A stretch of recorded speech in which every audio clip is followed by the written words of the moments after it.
Barangay Love Stories. Barangay Love Stories. Ang mga magulang daw ay walang nagiging paborito sino man sa kanilang mga anak. Pero minsan, hindi nila napapansin na may oras na mas nagbibigay sila ng atensyon kapag alam nilang may kakulangan ang isa sa mga anak nila. Ikaw, kabarangay, naranasan mo na bang maging paborito ng mga magulang mo? Dear Mama Mia, palagi raw patas ang pagtrato ng mga magulang sa kanilang mga anak. At kung may nagiging paborito man daw sila, madalas na yun ay ang panganay. Dahil ang panganay na anak ang unang naging dahilan kung bakit natawag sila na pamilya. Pero na-realize ko na hindi totoo yun. Dahil kailanman ay hindi ko naranasan ang maging paborito sa pamilya. Hi Mama Mia at sa ating mga kabarangay na kagaya ko na hindi pinapalampas ang araw na hindi nakikinig sa inyong programang Barangay Love Stories. Itago niyo na lamang ako sa pangalang Claire, 26 years old at nagtatrabaho bilang telemarketer. Bata pa lang kami ng kapatid kong si Rita nang mamatay ang papa namin dahil sa isang aksidente. Kaya mag-isa na lang si mama na bumuhay sa amin ng kapatid ko. Hindi naman siya nahirapan sa umpisa kasi may malaking pera na sa insurance ang nakuha niya nang mamatay ang papa namin. Ginamit niya yun para makapag-buy and sell ng mga mamahaling bags at damit. Kaya kahit naging single mom ang mama namin ay hindi kami masyadong nakakaranas ng hirap sa buhay.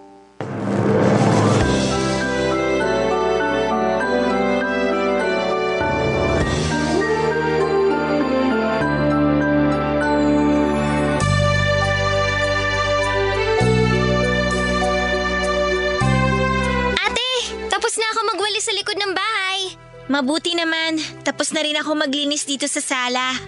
Ay, nagugutom na ako. Sana pauwi na si Mama. Pauwi na rin siya kasi kapag ganitong oras, malapit na yun dito sa bahay. Grabe, ang init sa labas. Nandiyan na pala si Mama! Mama! Oh, Claire. Ay, pinapag ko nga muna itong mga pinamili ko sa lamesa. Mamaya ako na lang aayusin ang mga to. Nakakapagod mamalengke tuwing Sabado. Ang init na, ang dami pang tao. Opo muna ako sandali sa sofa para makapagpahinga. Mama! Oh, bakit pawisan niyang noo mo, Rita? Nagwalis po kasi ako sa may likod ng bahay. Bakit naman nagwalis ka ron? Tirik na tirik ang araw sa labas.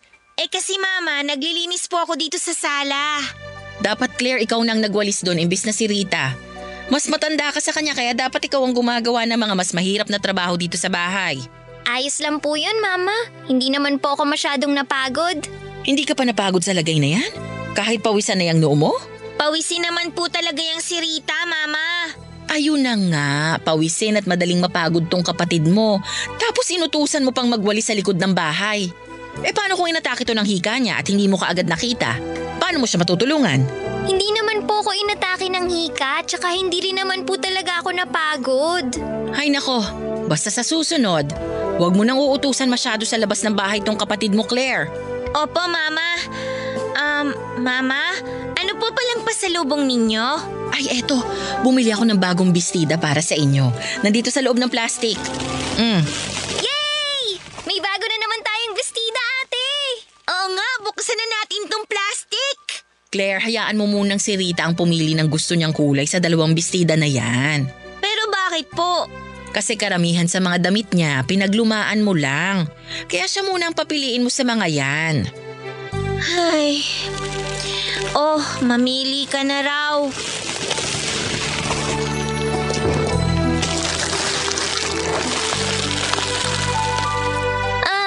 Eto na lang pink yung sa akin.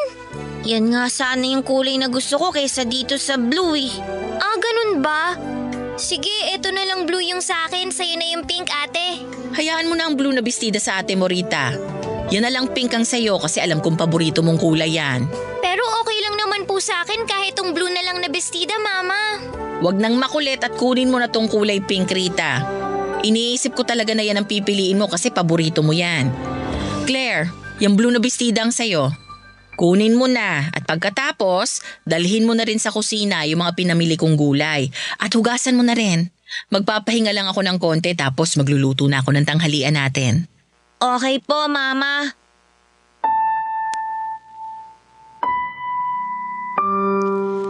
Mama Mia, mga bata pa lang kami ay sakitin at may hika na ang kapatid kong si Rita. Yun ang sinasabi ni Mama na dahilan kung bakit madalas na nasa kanya ang atensyon nito. Pero para sa akin ay paborito lang talaga si Rita ng mama ko. Siya kasi ang palagi nitong pinapaburan at inaalagaan. Minsan tuloy, naisip ko na sana ako na lang ang mas naging masakitin at baka sakali ay makuha ko ang atensyon at pagmamahal ng mama ko. Baka sakali na ako ang maging paborito niya. Hindi lang kasi madalas na mangyari na si Rita ang pinapaboran ni mama. Palagi itong nangyayari, Mama Mia. Gusto ni mama na si Rita ang unang mamimili sa mga pasalubong niya. Si Rita ang unang kukuha ng part ng chicken kapag nagluto si mama ng fried chicken. Si Rita ang tatanungin ni mama sa flavor ng ice cream na iuuwi niya at kung ano-ano pa na si Rita lang palagi ang nakikinabang. Sana lang talaga ako na lang ang naging sakitin. Para ako na lang din ang naging paborito ng mama namin.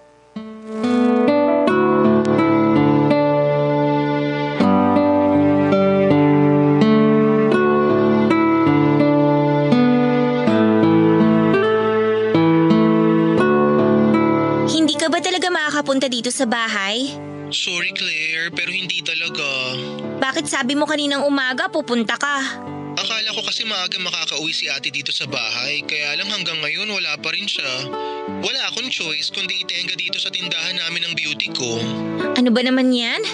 Kala ko pa naman makakapunta ka. Bakit parang naiinis yung boses mo? Hindi ka ba nag-e-enjoy dyan sa birthday party ng kapatid mo? Eh paano ako mag-e-enjoy? Hindi ko naman party to, no? Wala na nga akong ibang kausap dito kasi lahat ng mga bisita namin nandun, nakapalibot sa kapatid ko. Mukhang bongga talaga yung birthday party na yan ha. Partida, hindi pa yan debut ng kapatid mo. 17th birthday pa lang niya yan. Pero may pa-catering na kaagad ang mami at lola mo para sa kanya.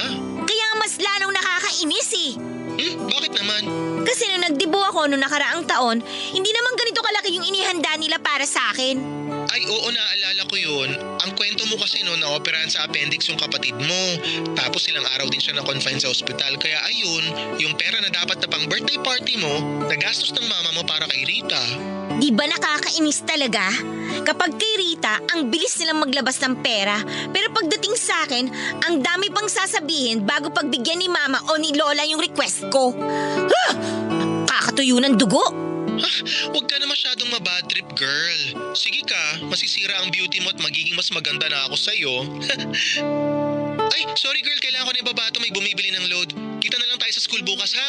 Ay, sandali, magbaon ka ng pagkain bukas ha? For sure naman na maraming matitira dyan. Opo. Sige, kita na lang tayo sa school bukas. Bye! Bye! Oh, nandito ka lang pala sa balkonahe, Claire. Kanina ka pa hinahanap ng lola at mga pinsan mo sa baba. Tinawagan ko lang po yung kaibigan ko.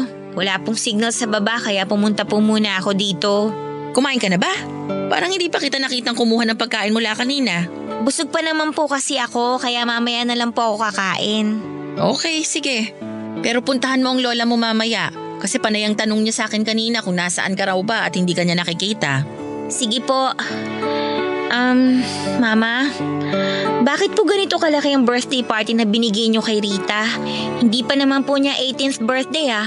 Eh kasi natuwa ang lola mo nung napasama ang kapatid mo sa Dean's List.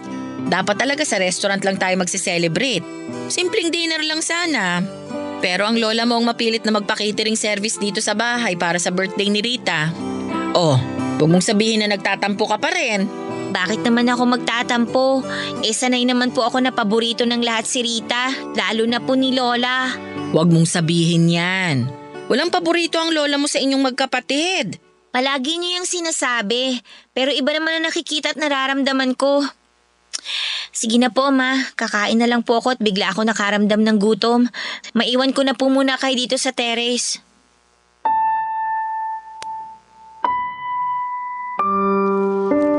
Mama Mia, lahat na nga ng pabor at mas ay palaging nakukuha ni Rita. Nung nag-celebrate ako ng 18th birthday ko ay hindi kasing bongga ng sa kanya. Kahit pa nga nang graduate ako na salutatorian nung nasa elementary ako, nagluto lang ng pansit si Mama para sa bahay. Ang dahilan niya naman noon ay hindi pa raw kami nakakabawi sa mga gastusin dahil sa pagkamatay ni Papa. Pero kahit na, maraming araw o espesyal na okasyon ang dumaan para makabawi siya sa akin pero hindi niya ginawa.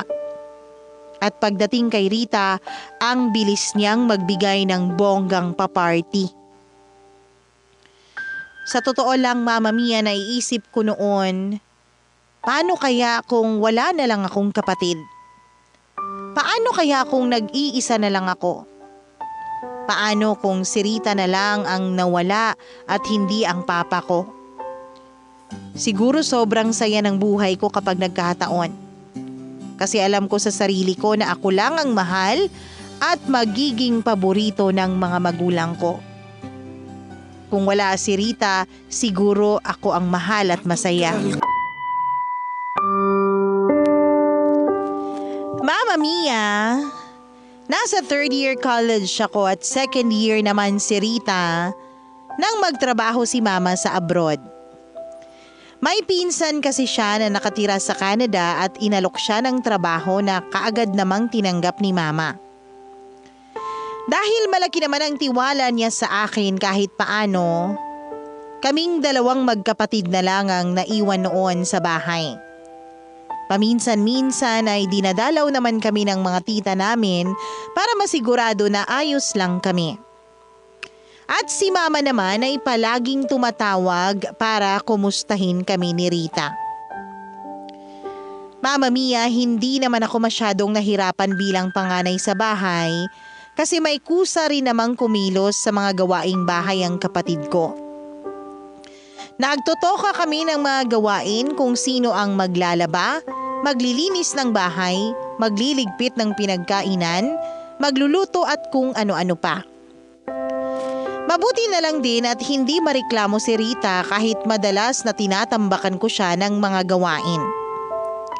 Kapag hindi rin schedule ng tawag ni Mama sa bahay, ay sinasadya kong umalis at gumimik kasama ang mga kaibigan ko. Ang totoo kasi niyan, Mama Mia, ay ayoko rin na nakikita o nakakasama sa bahay ang kapatid ko. Nakakairita at nakakainis sa pakiramdam.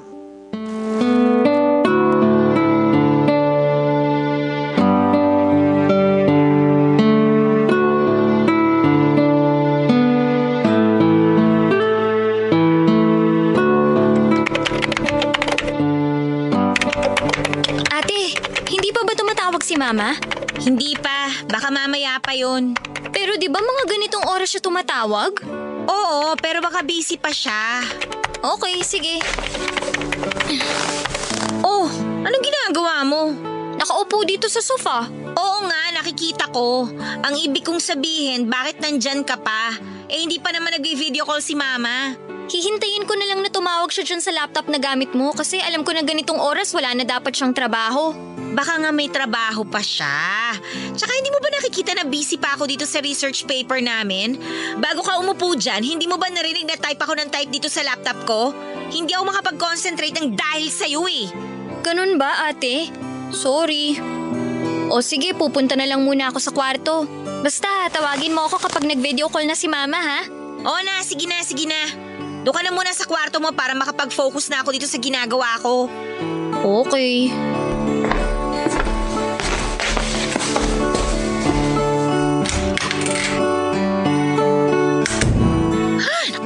Rita talaga.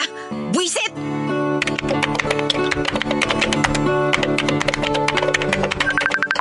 Ay, eto na. Tumatawag na si Mama. Save ko na nga muna itong mga tinipe ko bago ko sagutin ang tawag niya. Yan. Okay na.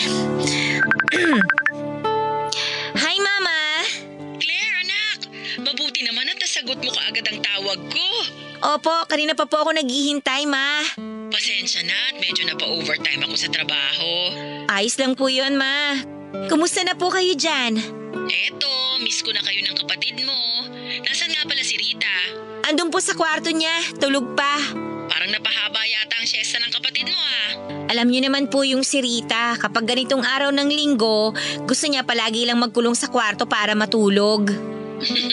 Oo, ang lakas kasi sa tulog ng kapatid mo, pero hindi naman tumataba. Nga pala, palagi mo bang chinecheck kung nakakainom siya ng vitamins niya? Opo, Ma. Yung inhaler para sa asthma niya, i-check mo rin kung may laman pa ha. Kahit hindi na madalas umatake ang asthma ng kapatid mo, kailangan mo pa rin i-check ang inhaler niya ha. Okay po. Magde-deposit nga pala ako sa bank account mo bukas para sa pambayad ng bills dyan sa bahay. Saka para may budget kayo pang grocery. Palagi kang bumili ng prutas sa gulay para sa kapatid mo, okay? Opo, Ma. O kumusta nga palang pag-aaral mo? Di ka ba nahihirapan sa schedule mo? Lalo na ikaw ang nag-grocery at nagbabayad ng bills. Hindi naman po ako nahihirapan, Ma.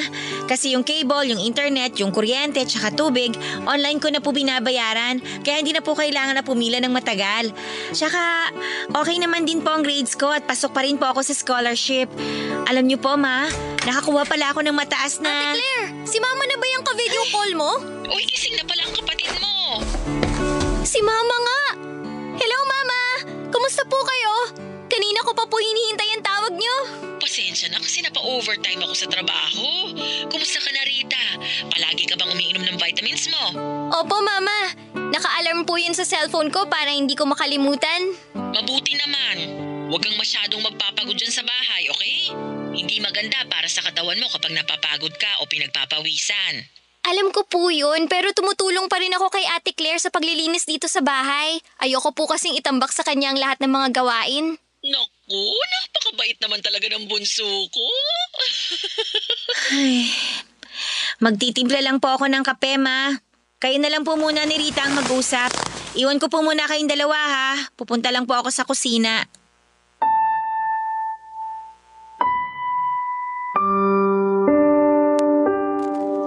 Mama Mia, sa tuwing tatawag si Mama sa bahay, unang-una niyang kakamustahin ay ang kapatid kong si Rita. Kung maayos raw ba ang pakiramdam nito, kung nakakainom ng vitamins palagi, at kung hindi pa raw ubos ang laman ng inhaler para sa hika ni Rita. At kung ano-ano pang mga bagay. Tanong at bili na lahat ay puro tungkol lang sa kapatid ko. Pakiramdam ko tuloy noon ay pinanganak ako sa mundong ito para maging yaya lang ng kapatid ko, Mama Mia. Tagabantay at tagapag-alaga at taga-asikaso sa kanya. O diba masyadong halata si Mama kung sino ang paborito niyang anak, Mama Mia?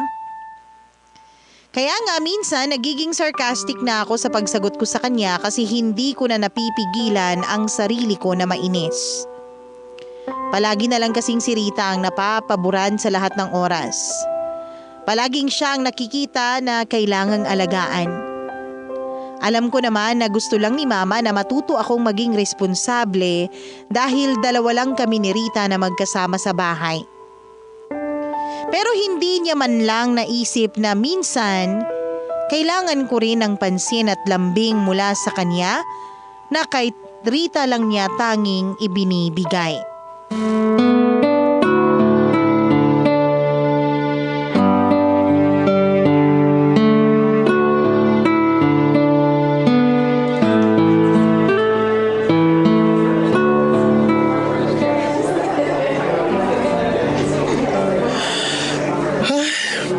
Ang tagal naman magsimula ng stage play. May 8 minutes pa naman kaya mag-chill lang muna tayo. Mabuti na lang mukhang konti lang ang manonood ngayon. Kaya ganitong oras kita ni Yaya para hindi tayo sumabay sa ibang estudyante. Nakita ko kasi kahapon na sobrang daming nanood dito nung bandang tanghali na. If I know, yung engineering student lang naman ang gusto nilang mapanood sa stage play na to. Bakit mo naman nasabi yan? Wala lang. Feeling ko lang kasi ang gwapo-gwapo niya. Ayun. Kala ko naman gusto mo rin ang kwento ng stage play na to kaya ka manonood. Yun pala, type mo lang yung estudyante na kasama sa cast. Ganun na rin yun. Sinamahan talaga kita dito para mag-enjoy ako at kiligin na rin. Ewan ko sa'yo. Teka, bakit nga pala hindi mo sinama si Rita? Bakit ko naman siya isasama? Para kasama mo rin siyang manood. Kasi di ba mahilig din siya sa mga musical stage play? Oo nga, pero hindi naman ako mag-e-enjoy pagkasama ko siya, no? Alam mo namang naiirita ako kapag malapit siya sa akin. Grabe ka naman, Claire. Kapatid mo yun. Kapatid ko siya kasi wala akong choice, no? Pero kung may choice lang ako, hihilingin ko na sana hindi na lang siya nabuhay sa mundong to. Uy, grabe ka na, girl, ah. Hindi mo naman kasi ako naiintindihan kaya ganyan ka kung makareact dyan. Ate! Ate Ay, Claire! si Rita. Ay nako, ayan na nga bang sinasabi ko. Masisira na naman ang araw ko. Nabati mo kasi. Lo, bakit ako sinisisi mo? Hello, Ate Claire! Hi, Kuya Arnold! Hi, Rita. Anong ginagawa mo dito? Mamaya pa kasi ang klase ko kaya manonood muna ako ng stage play. Buti nakita ko kayo ni Kuya Arnold. Okay lang ba na dito ako umupo sa tabi mo, ate? Bakit dito pa? Ang dami namang bakanting upuan, oh. Kasi gusto ko sana... Doon ka na lang sa kabilang side ng mga upuan. Hindi ko ma-enjoy itong stage play kung ang sikip-sikip ng paligid ko. Kaya nga ako pumunta ng ganito kaaga para wala masyadong estudyante na makasabay manood dito. Tapos mangingistorbo ka naman. Doon ka nga! Rita, mabuti pa nga na doon ka na muna umupo sa kabilang side ng auditorium. Maluwag pa naman doon. Tsaka walang masyadong mga estudyante. Alam mo naman tong ate mo. Naiinitan ka agad kapag nasisikipan sa paligid niya. Ay, okay, sige. Doon na lang ako uupo. Girl, ang harsh mo masyado sa kapatid mo, ah. Totoo naman ang sinabi ko na marami pang bakanting upuan dito, ah. Mabuti nga't hindi ko sinabi na naiirita talaga ako sa pagbumuka niya. Ay, nakakasira talaga siya ng araw. Sana magsimula na tong stage play na to para mawala ng pagka-bad trip ko dahil sa buwisit na Rita na yan.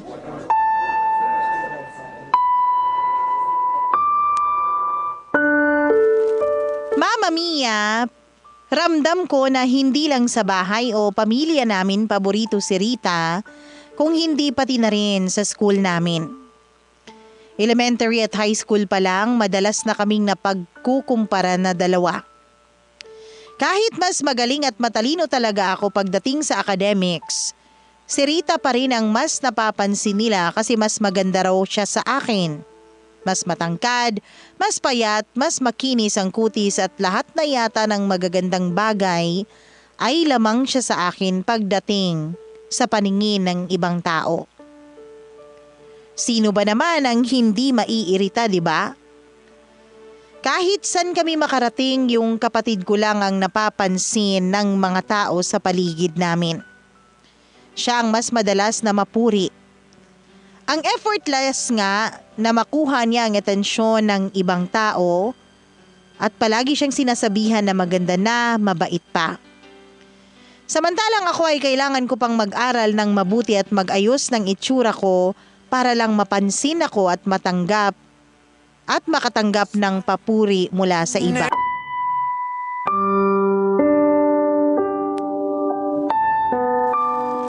Aaminin ko, Mama Mia, na habang tumatagal ay mas lumalaki ang insecurity na nararamdaman ko para sa kapatid kong si Rita.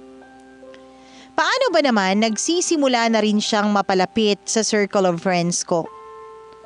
Sumali kasi siya sa isang sport dance competition sa university namin at siya kasama ang partner niya ang nag-champion. Nang makilala nga siya ng ibang kaibigan at kaklase ko na kapatid ko, marami nang gustong makipag-close sa akin nang dahil lang sa kanya. Humahanga sila kasi kahit may hika si Rita ay nagagawa nitong makipagsabayan ng husay sa pagsayaw. Pakiramdam ko rin noon, pasimple yon na niyayabang sa akin ni Rita, Mama Mia. Na mas napapansin siya ng mga tao kaysa sa akin. Nagpapanggap lang siya na mabait sa harap ng iba pati na rin sa harap ko. Alam ko naman na kagaya ko ay ayaw niya rin sa akin. Ayaw niya ng may kahati dahil gusto niya siya ang palaging bida sa mga kwento. Nakakairita ang pagpapanggap at ang bait-baitan na pinapakita niya sa akin, Mama Mia.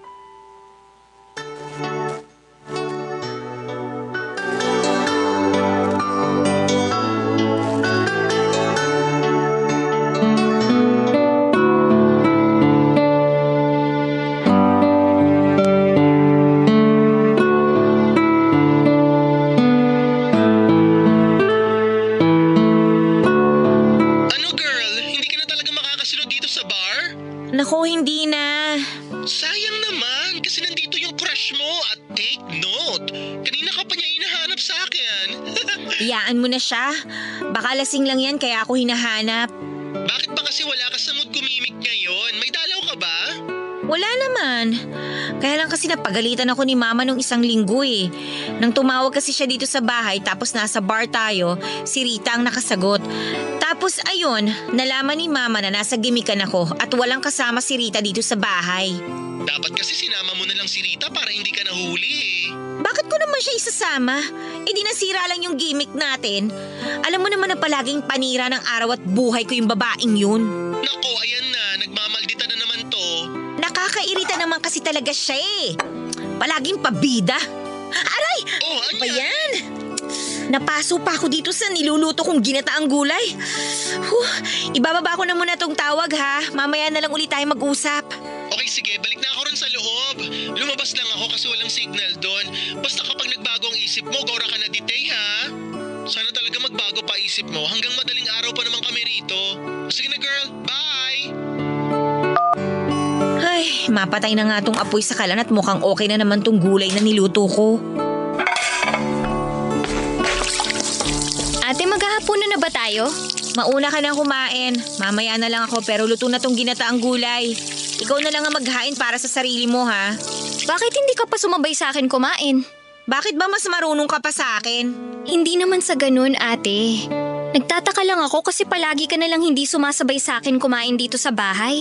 Eh sa wala pa akong gana eh. Alam nga naman pilitin ko ang sarili kong kumain. Wala ka bang gana o ayaw mo lang talaga ako nakasama at kasabay kumain? Alam mo naman pala eh. Kaya huwag ka nang paulit-ulit na nagtatanong dyan. Ate, galit ka pa rin ba sa akin kasi nadulas ako kay mama nung isang linggo na wala ka dito sa bahay? Sorry na, ate. Hindi ko naman sinasadya talaga na sabihin yun kay mama. Eh nangyari na eh. Tsaka napagalitan na ako ni Mama. Kaya wala na magagawa yung sorry mo, no? Sige na, kumain ka na dyan. Pupunta muna ako sa kwarto ko. Ate, bakit ba parang palagi ka na lang galit sa akin? Ano naman bang issue, Rita? Hindi naman ako gumagawa ng issue. Nagtatanong lang ako. Gusto ko lang malaman kung bakit parang palagi ka na lang galit sa akin. Palagi na lang mainit ang ulo mo sa akin tsaka parang ayaw mo ako makita o makasama. Okay, sige. Gusto mong malaman yung totoo? Naiirita ako sa'yo. Naiirita ako sa kaplastikan na palagi mong pinapakita sa akin. Ha? Anong kaplastikan? Ate Claire, wala naman akong ginagawang ganun. Lahat ng pinapakita ko sa'yo totoo. Kahit alam ko naman na ayaw mo sa akin. Lahat yun tiniis ko kasi mahal kita. Palagi akong gumagawa ng paraan para mapalapit sa'yo pero ikaw naman ang lumalayo sa akin. Kasi nga kahit anong gawin ko para sa sarili ko, palagi na lang ikaw ang nakikita ng mga tao sa paligid ko. Palagi na lang ikaw yung bida. Palagi na lang ikaw yung mahal nila. Hindi totoo yan. Talaga? Hindi totoo? Rita, hindi ako tanga at mas lalong hindi ako manhid para hindi maramdaman na ikaw lang ang paborito ni Mama. Sa'yo lang siya palaging concerned. Kung kumakain ka ba sa tamang oras, umiinom ka ba ng vitamins, may laman pa ba yung inhaler mo, at kung ano pa mga kaletsehan tungkol sa'yo. Ikaw na lang na ikaw ang nakikita niya, nakakabwisit na! Pero hindi naman ibig sabihin no na hindi ka na mahal ni Mama. Huwag ka naman sana mag-isip ng ganyan. Pareho niya tayong anak at pareho niya tayong mahal. Ayun na nga eh. Pareho niya tayong anak, pero mas mahal ka niya. Alam mo, sana nga hindi ka na lang dumating sa mundong to eh. Sana ikaw na lang ang nawala at hindi si Papa.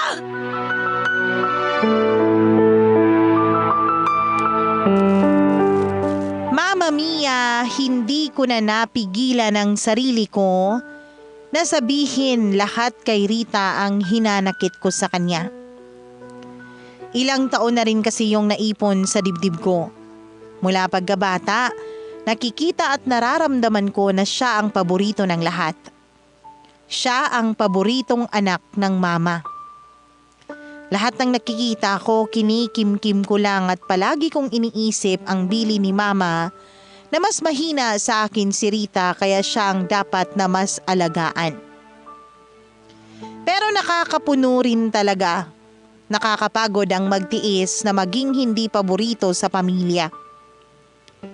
Kaya naman pagkatapos ng naging pagtatalo namin ni Rita, ay kaagad akong nagpalit ng damit na pang-alis at dumiretso sa bar kung nasaan sina Arnold at ang ibang kaibigan ko. Mabuti na lang at bago yon ay nakatawag na si mama sa bahay kaya sigurado ako na kinabukasan na ulit siya tatawag para mangamusta. Pinatay ko ang cellphone ko at nagpakalasing ako buong gabi habang kasama ko ang mga kaibigan ko. Hanggang sa hindi ko na namalayan na umiiyak na pala ako sa best friend kong si Arnold. Habang sinasabi ko sa kanya ang mga hinanakit ko tungkol sa kapatid kong si Rika. Ang bigat ng nararamdaman ko noon pero hinayaan lang ako ni Arnold na umiyak sa kanya. At pagkatapos pinayuhan niya ako na minsan ay mali na rin daw kasi ang nararamdaman ko pati na ang kinikilos ko. Hindi naman daw kasalanan ni Rita na maging mahina ang katawan niya. Hindi ginusto ni Rita na makuha ang simpatsya ng mga tao sa paligid niya. Sigurado raw si Arnold na mahal ako ng kapatid kong si Rita. Dala na rin siguro ng labis na kalasingan ay mas lalo akong naiyak sa mga sinabi niya Mama Mia. Hanggang sa makauwi na kami ng bahay ni Arnold at nagpasya ako na doon na lang magpalipas ng gabi sa bahay nila.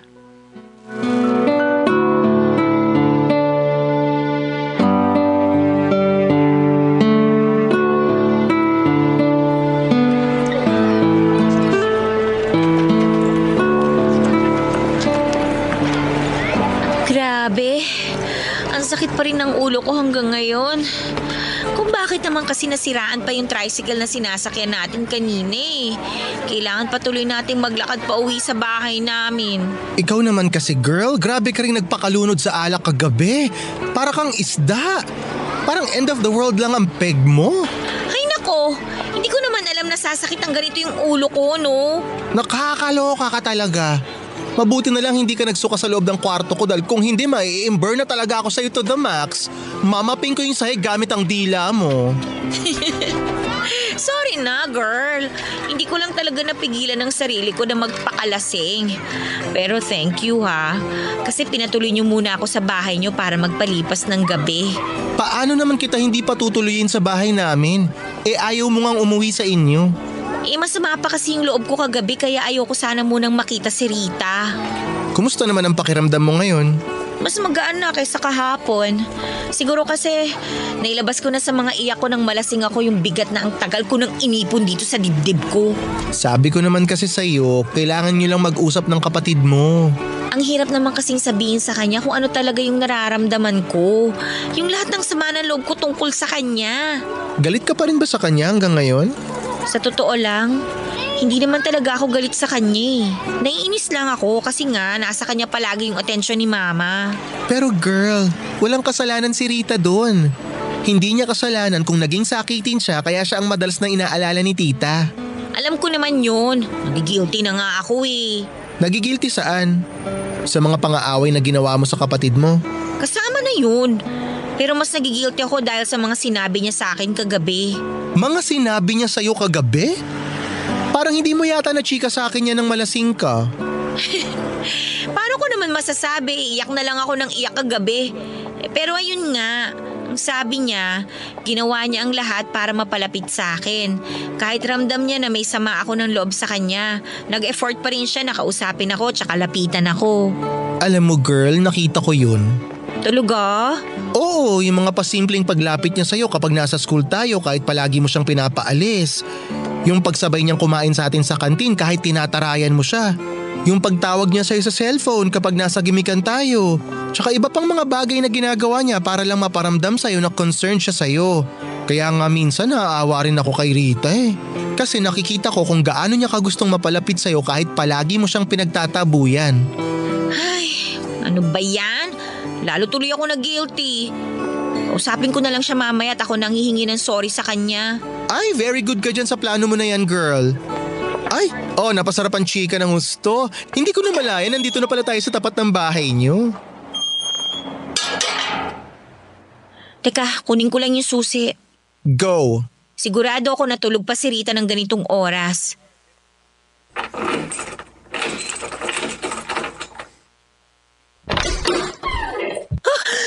Rita! Oh my gosh, Claire! Si Rita! Nakadapa sa sahig! Rita!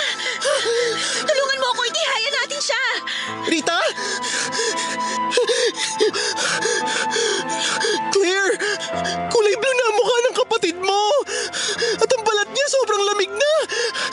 Claire, ang mabuti pa hingi na muna ako ng tulong sa mga kapitbahay niyo! Babalik ka agad ako, ha? Rita! Rita! Rita, please gumising ka! Parang awa mo na, gumising ka! Oh, Rita, nandito na si ate! Nandito na ako! Gumising ka na! Gumising ka na, please! Rita! Sorry! Sorry sa lahat ng mga kasalanan ko sa'yo! Parang awa mo na, gumising ka na! Gumising ka na, Rita!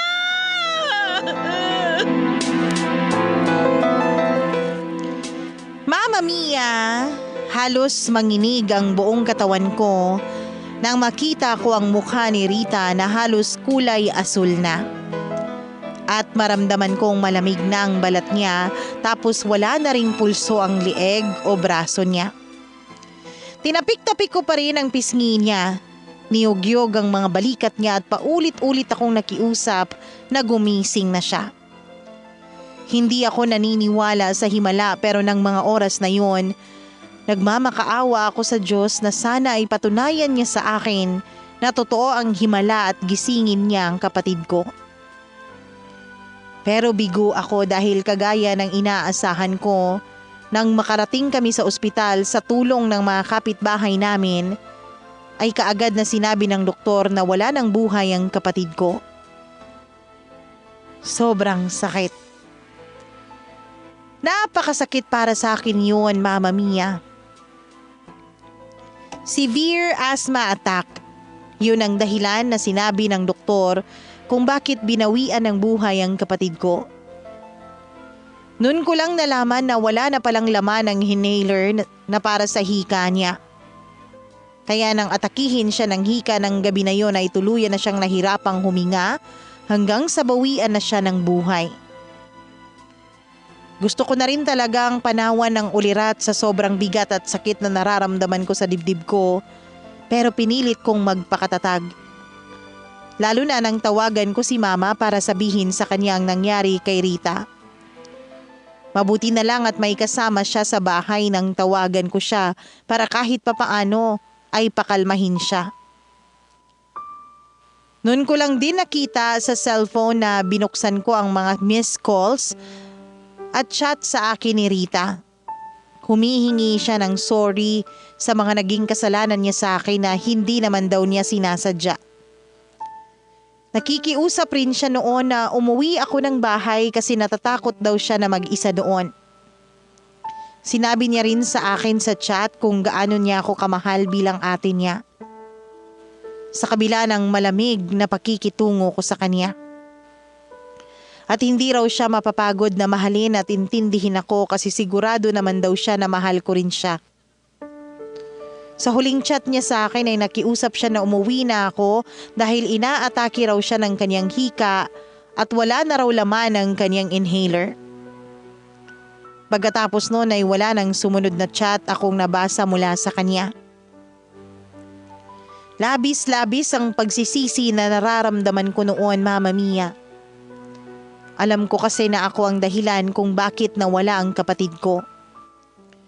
Kung hindi kami nag-away at kung hindi ko siya inaway at iniwan ng mag-isa sa bahay, ay hindi siya mamamatay. Kaya naman nang makauwi si mama mula sa abroad ay tinanggap ko lahat ng panunumbat na niya nang sabihin ko sa kanya ang lahat ng nangyari sa amin ni Rita bago ang umaga na nakita kong patay na ang kapatid ko. Hindi na ako masyadong kinibo ni mama at hindi ko rin siya masisisi dahil sa bigat na naging kasalanan ko sa kanya, lalong-lalo na sa kapatid ko. Nang mailibing si Rita ay bumalik na rin kaagad sa abroad si mama para muling magtrabaho. Siguro ay parte na rin yun ng kanyang pag-move on mula sa pagkamatay ni Rita. Ang ginagawa niyang pagtatrabaho kahit hindi naman na kailangan lalo na nang makapagtapos na ako ng college at magkaroon na ng maayos na trabaho. Minsan na lang din siyang umuwi ng Pilipinas noon at sobrang bihira niya akong puntahan dito sa apartment ko. Hindi niya rin ako madalas natawagan noon para kumustahin at kung mangyari man yun ay malamig ang boses at pakikipag-usap niya sa akin. Pero kagaya nga ng sabi nila, walang magulang ang matitiis ang kanyang anak. Dahil nagkausap at nagkaayos din kami ni mama nitong nakaraang Pasko lang, Mama Mia. Umuwi siya sa bahay at nagkaroon kami ng family reunion kasama ang ilang kamag-anak namin. Nang makapagsulo kami ni mama ay doon ako muling humingi ng tawad sa kanya at sa wakas ay pinatawad niya na rin ako kasunod ang isang mahigpit na yakap. Mama Mia, 6 na taon na ang nakakalipas. Pero hanggang ngayon ay daladala ko pa rin dito sa dibdib ko ang bigat, galit at pagsisisi dahil sa pagkawala ni Rita. Hanggang ngayon ay sinisisi ko pa rin ang sarili ko. At sana dumating ang araw na kagaya ni mama ay mapatawad ko na rin ang sarili ko. At kung totoo man na dumadalaw sa panaginip ang mga taong mahal natin sa buhay na namayapa na, sana dalawin ako ni Rita at sabihin niya sa akin na pinapatawad niya na ako. Para masabi ko rin sa kanya kung gaano ko siya kamahal bilang kapatid ko. Salamat Mama Mia kung sakali mang mapili niyo na maeere itong kwento ng buhay ko. Ang inyong forever kapuso at forever kabarangay,